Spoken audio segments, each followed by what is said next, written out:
కొన్ని మీడియా ఛానల్లో ఒక వార్త నడుస్తుంది. రాజాసింగ్ మళ్ళొక్కసారి బీజేపీలో రానికి ప్రయత్నం చేస్తుండు.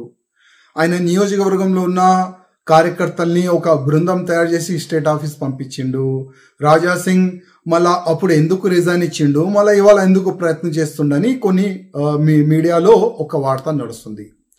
నేను వాళ్ళకి ఆ వార్తకి నేను ఖండిస్తున్నాను. నేను ఎప్పుడు కూడా నా పార్టీలో మళ్ళొక్కసారి రానికి నేను ప్రయత్నం చేస్తున్నాను, అట్లాంటి నేనే ప్రయత్నం చేయలే ఎప్పుడు కూడా. ఎందుకంటే నేను పార్టీకి రిజైన్ చాలా ఆలోచన చేసే నేను రిజైన్ ఇచ్చినాను. నా మనసులో ఉన్న మాటలు, లాక్స్ ఆఫ్ కార్యకర్తలు మనసులో ఉన్న మాటలు ఎప్పుడు నేను కేంద్రం వరకు నేను చెప్పను, కేంద్ర అధికారులు ముందు నేను చెప్పను, అప్పటి వరకు నేను ఆలోచననే చేయను బీజేపీలో రానికి.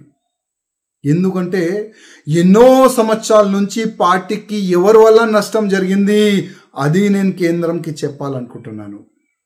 చాలా మంది కార్యకర్తలు లైఫ్ ఇచ్చేసినారు భారతీయ జనతా పార్టీకి. ఆ కార్యకర్తలకి ఏ విధంగా పక్కా పెట్టేసినారు ఆ మాటలు చెప్పాలనుకుంటున్నాను కేంద్ర అధికారులకి. ఇవాళ వేరే పార్టీ ఏడ్చిన తర్వాత బీజేపీలో చేరుకున్నారు. రిస్క్ తీసుకొని వాళ్ళతోని ఎంత అన్యాయం చేసినారు వాళ్ళ గురించి చెప్పాలనుకుంటున్నాను కేంద్ర అధికారులకి. ఇదే నా ఉద్దేశం.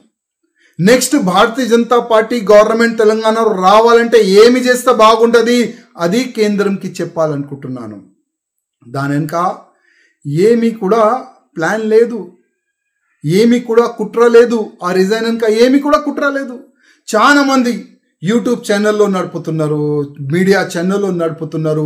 రాజాసింగ్కి డైరెక్ట్ అమిత్ షా ఫోన్ చేసిండు, రాజాసింగ్కి కేంద్రం ఉన్న అధికారులు మెసేజ్ చేస్తున్నారు, నువ్వు ఎక్కడ పోకు, బీజేపీలో రా, మళ్ళొక్కసారి రా. అట్లాంటి కొన్ని ఫేక్ వార్తలు కూడా నడిపిస్తున్నారు.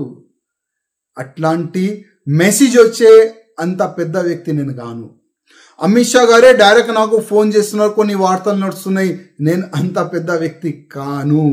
ఎప్పుడు కూడా అమిత్ షా గారు నాకు ఫోన్ చేయలేదు, చెయ్యరు కూడా. నేను చాలా చిన్న వ్యక్తి, నేను చాలా చిన్న ఒక ఎమ్మెల్యే, ఒక కాన్స్టిట్యున్సీకి ఒక చిన్న ఎమ్మెల్యే. నాకు వాళ్ళు పెద్ద మనుషులు ఎక్కడ ఫోన్ చేస్తారు భయ్. నేను 5 years వరకు కేంద్రంకి లేఖ రాసిన, మెయిల్ చేసిన. తెలంగాణలో జరుగుతున్న తప్పుల గురించి నేను మెయిల్ చేసిన, లేఖ రాసిన. కానీ ఆ మెయిల్ కానీ ఆ లేఖ కానీ వాళ్ళ దృష్టికి వచ్చిందో లేదో తెలియదు. కానీ గతంలో అమిత్ షా గారు బేగంపేట ఎయిర్పోర్ట్లో వచ్చిన తర్వాత కూడా రిక్వెస్ట్ చేస్తారు, సార్ కలవాలి, చాలా తప్పులు జరుగుతున్నాయి తెలంగాణలో. అమిత్ షా గారు ఒక మంచి మనసుతో చెప్పినారు, నేను పిలుస్తాను. కానీ దానికైనా ముందే తెలంగాణలో ఏమైంది అందరికీ తెలుసు. చాలా తప్పు జరిగింది. రామచంద్రరావు గారు మంచి వ్యక్తి కాడు నేను చెప్తలేను, ఆయన మంచి ఒక రైటర్. కానీ మాకు ఒక ఫైటర్ కావాలి. తెలంగాణలో భారతీయ జనతా పార్టీ గవర్నమెంట్ రావాలంటే మాకు ఒక ఫైటర్ కావాలి. ఎప్పుడు కూడా నేను పదవికి ఆశ పడలే. 14లో కానీ 18లో కానీ 23లో కానీ ఎప్పుడు కూడా నాకు ఈ పదవి కావాలి నేను అడగలే. ఎందుకు అడగాలి? ఎందుకంటే వీరు ఇయర్ అని. వీళ్ళు ప్రపోజ్ చేయరు, వాళ్ళు ఇయర్ కూడా నాకు తెలుసు. ఎందుకంటే మా గతి ఇదే, మా గతి ఇదే, మా కార్యకర్తల గతి కూడా ఇదే. అదే బాధతోని 11 years నేను ఇవాళ ఇక్కడున్నాను. 3వసారి గెలిచిన తర్వాత నేను ఎక్కడున్నాను. చాలా బాధతోనే నేను నా బీజేపీ నేను ఏడ్చినాను, రాయి పెట్టుకొని ఏడ్చినాను. నాకెంత బాధ ఉంది ఎవరికి చెప్పలేను. కానీ ఇవాళ లేకపోతే రేపు కేంద్ర అధికారులు ఐబీ రిపోర్ట్ తెప్పించుకోవాలని కూడా రిక్వెస్ట్ చేస్తున్నా. తెలంగాణలో 14లో 18లో 23లో ఎందుకు బీజేపీకి లాస్ అయింది ఎన్నికల్లో, అది ఐబీ రిపోర్ట్ ఇవాళ లేకపోతే రేపు తెప్పిస్తారు కేంద్ర అధికారులని ఒక నమ్మకం ఉంది. అదే ఐబీ రిపోర్ట్లో ఎవరెవరు మోసం చేసినారు, ఎవరెవరు వెనక నుంచి కత్తి పొడిచినారు కేంద్ర అధికారులకు తెలుస్తుంది. ఇవాళ నేను బీజేపీలో బయటికి వచ్చేసినాను. కొన్ని ఛానల్లో ఒక లేడీస్, మా మహిళా శక్తి ఒక బృందం తయారు చేసి నా పైన కామెంట్లు చెప్పిస్తున్నారు, రాజాసింగ్ ఇదేంది, రాజాసింగ్ అది ఏంది. నేను ఆ మహిళలకి ఏదైనా మా మహిళా శక్తికి వాళ్ళపైన ఏదైనా కామెంట్ చేయాలి, నేనంతా చిన్న వ్యక్తి కాదు. నేను వాళ్ళకి దండం, వాళ్ళకి సమ్మానం చేస్తాను. కానీ వాళ్ళకి నేను రిక్వెస్ట్ చేస్తున్నాను, ఏదైనా చెప్పాలంటే డైరెక్ట్ రండి, ఫేస్ టు ఫేస్ చెప్పండి. వాళ్ళకి వీళ్ళకి చెప్పి అట్లాంటి మీడియాలో, సోషల్ మీడియాలో కామెంట్ చేపియకండి. నాదేమీ కూడా ఉద్దేశం లేదు, భయపడకండి. నాతోని ఏమి ఉద్దేశం లేదు. నా ఒక్క లక్ష్యం ఉండే, బీజేపీ గవర్నమెంట్ తెలంగాణలో రావాలి, బీజేపీ కార్యకర్తలకి ఆ సమ్మానం దొరకాలి. అదే నా ఉద్దేశంతోనే నేను బీజేపీ నుంచి రిజైన్ ఇచ్చినాను.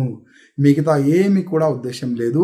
ఇంకోటి, నా రిజైన్ లెటర్ యాక్సెప్ట్ చేసినారు కేంద్రం వాళ్ళు. ఎందుకు తెలుసా? ఇది కూడా ఒక సీక్రెట్ ఉన్నది. కొన్ని యూట్యూబ్ ఛానళ్ళు, కొన్ని మీడియాలు ఒక వార్త నడిపినారు. రాజాసింగ్తోని అమిత్ షా గారు ఫోన్లో మాట్లాడుతున్నారు. రాజాసింగ్ కేంద్రం అధికారులతోని డైరెక్ట్ సంపర్కంలో ఉన్నారు. ఇట్లాంటి కొన్ని వార్తలు నడిపిస్తున్నారు.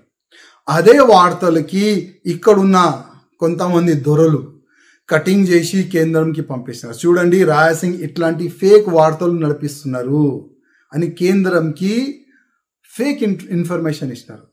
ఇక్కడ నుంచి ఢిల్లీ వెళ్ళాలి, చెవు కోరాలే, నా పైన ఒక బ్యాడ్ రిమార్క్ తీసుకొని రానికి వాళ్ళు చాలా అంటే చాలా బలం పెట్టినారు. వాళ్ళు సక్సెస్ అయినారు. కానీ ఒక్కటే చెప్పాలనుకుంటున్నా కేంద్ర అధికారులకి, మీడియాకి లిక్ ఇవ్వాలి, మీడియాకి చెప్పాలి, నా ఫేవరబుల్ వార్తలు నడపండి. అట్లాంటి చిన్న పనులు నేను ఎప్పుడు కూడా చెయ్యను. ఏదైనా ఉంటే డైరెక్ట్ చెప్తాను, ఆ బలం నాకున్నది. కానీ మీడియాకి లిక్ ఇవ్వాలి ఆ అలవాటు మీకు, నాకు లేదు.